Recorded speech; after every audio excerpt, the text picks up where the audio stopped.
10h47, on vous retrouve sur TV Finance en compagnie de vous Antoine. On va avoir donc une nouvelle interview avec Jérôme Vinorier qui est analyste indépendant et que nous avons en duplex. Bonjour Jérôme. Allô Jérôme? Oui, bonjour Aziz, bonjour Antoine, nous entend pas très bien. Oui, on a eu un petit coup d'inquiétude. Alors justement Jérôme, la semaine dernière on parlait avec vous des indices européens, notamment du Stoxx 600 et du DAX 30.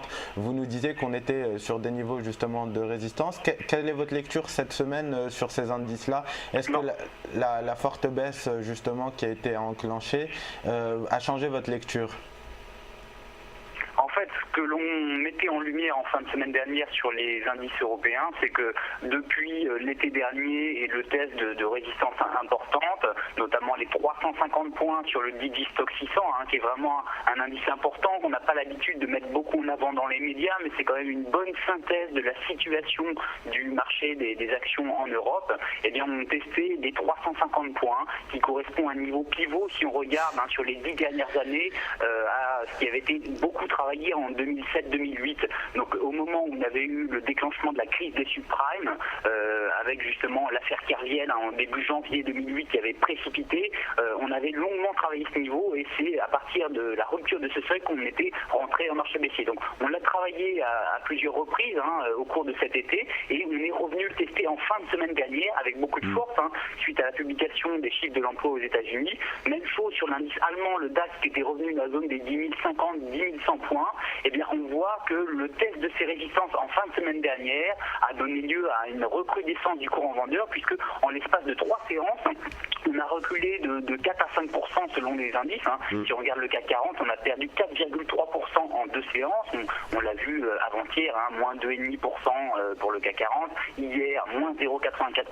Et vous voyez qu'après 1h30 de cotation, on gagne à peine 0,06%. Donc on sent beaucoup d'hésitation encore sur le marché des actions au sein de la zone euro. Donc même si on est encore dans une tendance haussière aux États-Unis, on voit que dès qu'il y a un peu justement d'hésitation, de prise de bénéfices aux États-Unis, on rechute très rapidement. C'est la raison pour laquelle je n'ai pas de réelle conviction actuellement sur les indices européens. J'ai plutôt tendance à rester à l'écart et plutôt justement m'intéresser au fonctionnement sectoriel puisqu'on avait des indices très forts sur lesquels on peut avoir des convictions. Je pense notamment à tout ce qui était technologie, médias, les biens de consommation domestique qui étaient très bien orientés. Et puis à l'inverse, on a des secteurs qui ne font pas grand-chose comme la banque, voire même qui sont sous pression. C'est le cas des ressources de base. On perd encore 1,5% aujourd'hui sur ce secteur européen ou l'énergie, puisque les matières premières restent sous pression.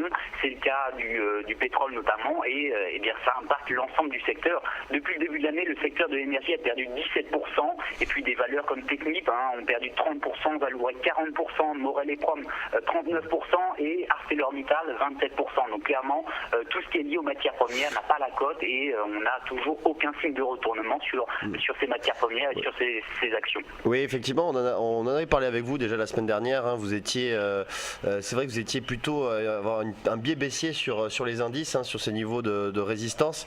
Et puis également les secteurs dont vous venez de parler, le secteur de l'énergie, métaux de base qui se repliaient. Malgré donc finalement ces replis, vous avez deux valeurs dont vous avez parlé déjà la semaine dernière, deux valeurs de petite capitalisation qui ont très bien performé. On va revenir dessus, c'est Metabolic Explorer et Delta Drone. Alors c'est vrai que s'il n'avait pas de conviction sur les indices au sein de la zone euro, puisque les configurations graphiques étaient plutôt mitigées, on n'a pas vraiment de dynamique qui se dégage, on a en revanche un segment du marché des actions qui est plutôt bien orienté classiquement au cours de cette période de décembre-janvier, et c'était le cas notamment de titres qui donnaient des signes avant-coureurs d'un potentiel d'appréciation avec Metabolic Explorer, une valeur biotech qui avait vraiment sous-performé, mais dont le débordement des 4 euros permettait d'entrevoir une poursuite de la hausse avec un potentiel d'appréciation de 20-25%.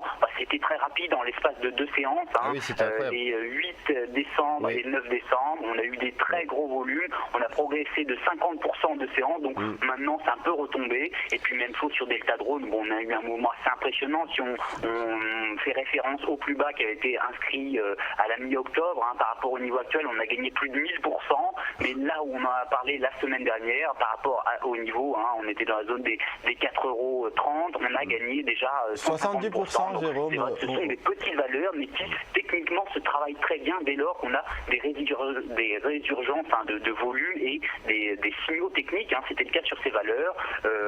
Donc voilà, clairement, en ce moment, plutôt que de travailler des grosses capes, hein, c'est plutôt sur les petites et moyennes valeurs qu'on peut trouver des opportunités en intraday. Jérôme, effectivement, c'est impressionnant la progression sur le Delta Drone. On a vu qu'on a touché 10 €, c'était le 9 décembre. Est-ce que pour vous, le plus gros de la hausse est passé Est-ce qu'on doit rester en position sur les cours actuels sur Delta Drone et Metabolic Explorer? Alors, pour ce qui est justement des cibles de moyen terme, quand on a une telle spéculation de tel volume, c'est très difficile de savoir jusqu'où la hausse va se poursuivre. Rappelez-vous, il y a quelques semaines, vous me demandiez la même chose sur le rouble, par exemple, le rouble qui marque de plus bas historique hein, face à l'euro ou au dollar américain.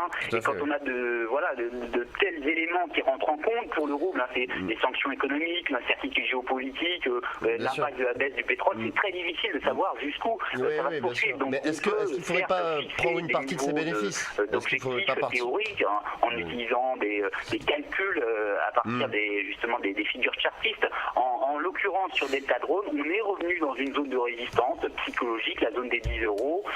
On a eu 2 temps de hausse. Il y a eu le temps entre la mi-octobre et la mi-novembre. Après, on a eu une phase de consolidation à l'intérieur d'une figure de compression en biseau. On en est ressorti par le haut et puis on a gagné justement au cours de cette période de 300% entre les deux extrémités. Donc quand on a 2 temps de hausse comme ça, c'est-à-dire une phase d'impulsion, une phase de consolidation et un nouveau temps d'impulsion, généralement on connaît une nouvelle phase de digestion. Donc c'est vrai que je ne rentrerai pas sur les niveaux actuels. Après, tout dépend bien sûr de la vision qu'on a. On ne parle pas de rentrer sur les cours actuels, on parle de est-ce qu'on prend une part des bénéfices de la valeur. Moi, du point de vue purement chartiste, technique à court terme, je pense qu'il n'y a pas grand-chose à en attendre. Il y a plutôt des risques que le titre consolide, fasse l'objet de quelques prises de bénéfices. Merci beaucoup Jérôme, on vous retrouve donc très bientôt pour une nouvelle interview et un nouveau tour d'horizon des marchés. On va marquer une courte pause, on va vous laisser en compagnie d'une vidéo pédagogique avec IG et le sujet sera qu'est-ce que les spreads ?